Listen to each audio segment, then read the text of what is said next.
All right. Next, heaven and earth. Important. So a worldview has to deal with, what we have here, right? Our Material, universe, what's going on, where we are and that kind of stuff. Right. And we're still not out of Genesis 1. So. Yeah. It's amazing. Just this little phrase here. So at the heart of the Christian worldview, then, is the biblical view of God as the absolute being who exists in three distinct persons, as we talked about with the Trinity. So where do we fit into the picture? Yeah. Come on, get to the good part. The good part. You're seeing the family photos. And you're like, yeah, okay, the Grand Canyon, sure, it's a big hole. There's the city nightlife. Oh, there's a picture I'm in. That's the one I want to focus on. I remember one time we were going through my aunt's wedding photos. This was a long time ago when they didn't film weddings. Right? when there are photos, real photos you could hold. That's right. And so we were going through this, and my sister, who was about 6 years younger than I am, she was watching too. Now I was maybe about 4 or 5 years old, so she wasn't even born then, right? And so we were going through this. All of a sudden, she said, "Hey, where am I?" And, how do you explain to her? Right. Well, in the beginning, you are not. Yeah. So again, but points to of what's the start? It's God is theocentric. That's right. And so how does our universe fit into the picture? The answer to these questions are provided by the Christian doctrine of creation. Yeah. To say that God is absolute is to say that he isn't dependent on anything else. He is not dependent on anything else. Rather, everything else depends on him. Mm-hmm. God is eternal, which means that his divine life has no beginning and no end. He existed in the beginning, but that doesn't mean God began to exist. The universe, in contrast, is not eternal. As modern physics has confirmed, the universe hasn't been around forever. I think William Lane Craig has the point made in Case for Creator with Lee Strobel, where he talks about, in order, if you have a timeline that's infinite, you'd have to cross an infinite amount of time to get to the point we're at now. We're at the point we're at now, so we didn't cross an infinite amount of time because we'd still be crossing it. Right. And so the timeline can't be infinite. So But God can be now because he exists outside of time. Right. So that's an important point, and sometimes that's hard to think about. And I did watch actually a really good debate on is God subject to time in some capacity, and I think there's stuff that the church could really hone a new book that I could read and or write. How about that? Oh, man. I'll just put that read on it. your list. I'll just read that one. And so God's not subject to time. He's creator of time. He enters into time and etc.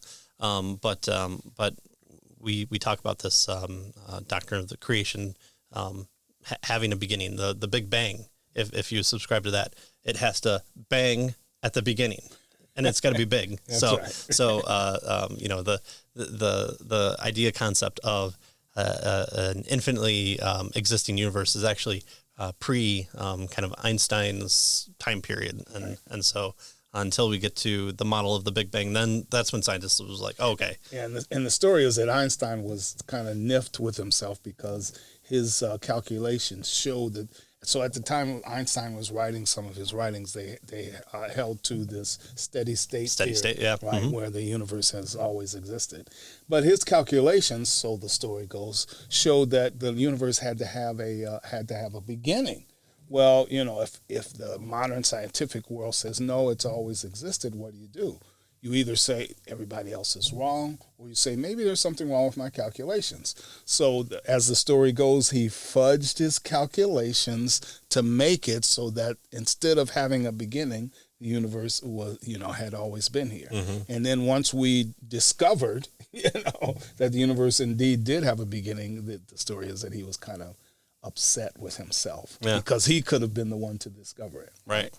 Now I don't know if that's true, but that's the way the story goes. That sounds like a good story. I think in A Case for Creator by Lee Strobel, there's a critique of Hawking's model of the universe with the curvature, where you have to use incorrect numbers or different ideas of what what's considered in order for us to kind of be in this continued existence of stuff for the numbers work. So I'll include all those links below, and you can read those at your leisure. And I think in the is the book that talks about our atheists, skeptical about with Mitch Stokes. I think he gets into this. A little bit. Yeah. I mean, at the very least, critiquing. Do I go against the ideas of that are popular now, or do I leach out on my own and try to buck the status quo? And we see that's a constant problem within the idea of science. It's science makes scientists make up science. Scientists make up the science community. That's right. And so it's not just people in lab coats that have this understanding, but you can have the understanding without a coat. Yeah, they're people too, and so we should recognize that. Okay. Yes. All right. So when they take off their coat, even in their coats, there might be something in our current world right now where maybe science has gotten politicized.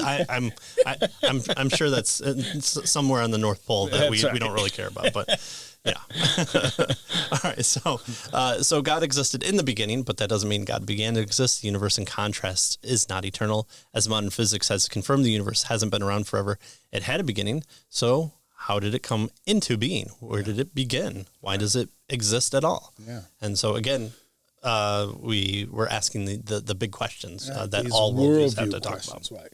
Well, Christians have a logical answer for this, right? The biblical answer. In the beginning, God created the heavens and the earth, right? So there's the Christian answer. The phrase heavens and earth here translates, Anderson tells us, a Hebrew expression which captures the idea of everything else that exists or everything else that is real, right? Everything that isn't God was created by God, right? That's the idea here of heaven. Broadly speaking, he says the creation is divided into two realms, the heavens, which is the invisible spiritual realm, and the earth, the visible physical realm where we currently dwell. Right. So that's the revelational aspect to the kind of the supernatural, the heaven part of the earth. Yeah.